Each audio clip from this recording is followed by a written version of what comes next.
All right, what's up, everybody? Welcome back to the Dunk on AP podcast. Today we are talking topics 9.6 and 9.7 of AP World.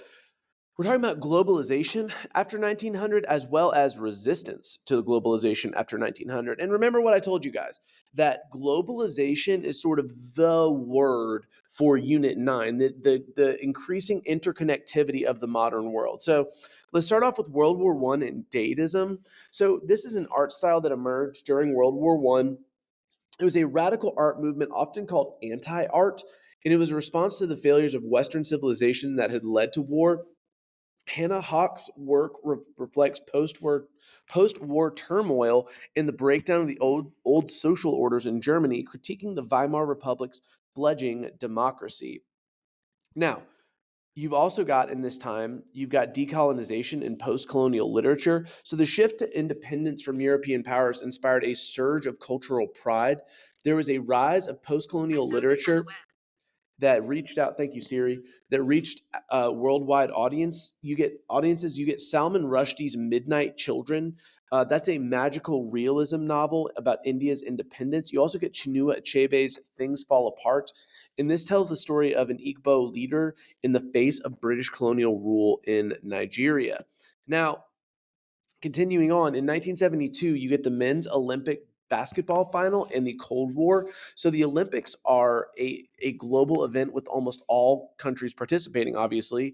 During the Cold War, the games were a chance for the US and the Soviet Union to square off. So you kind of got three theaters here. You've got the arms race theater, you've got the space race theater, and then you've got the sports theater, which is sort of the under discussed and maybe would make a fun project in a future class. But that's neither here nor there. So Team USA had a 63-0 Olympic record and were the favorites to win in the 1972 men's basketball Olympics.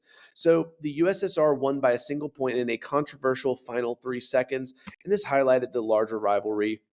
You also get the Miracle on Ice, in which the USA beats Russia. So Bollywood also happens in this time, that global sort of a global cultural trend. So the Hindi language film industry was based in Mumbai, India. You get early movies for the Bollywood industry. The 1940s to the 1960s was considered the golden age of Bollywood. So Mother India in 1957 was the first Indian film nominated for the Academy Award for Best Foreign Language Film. And the causes of this globalization are going to come with economic liberalization in India, the introduction of satellite TV, and the growing Indian diaspora. There are large Indian communities in the US, the UK, Canada, Australia, the United Arab Emirates, and Saudi Arabia. You also get the birth of reggae music. This originated in Jamaica during the late 1960s, and it was a voice for marginalized communities around the world. You also get the HU, which was Mongolian folk metal, and it incorporates traditional Mongolian instrumentation and Mongolian throat singing. So you also start to get just again, rather than going into maybe every single one of these, just understanding that music from all over the world becomes important, becomes widely well known because of globalized culture. So you also get technology in pop culture. 20th century communication technology facilitated the spread of local culture to the global stage. YouTube was a catalyzing technology for the meteoric rise of K-pop as a global phenomenon. Gangnam Style paves the way for other K-pop bands such as BTS and Blackpink to leverage social media to reach international fans. So you also get the birth of global brands like IKEA, Starbucks, Coca-Cola, Toyota, things like that. You also get the development of a consumer culture with increased spending on goods beyond basic necessities. The Industrial Revolution allows for the mass production of goods. It began in the US and Western Europe, then spread globally. Mass media such as radio, TV, and internet enabled extensive advertising. So there was trade liberalization, development of global supply chains, and communication networks. And also the role of global brands in consumer culture.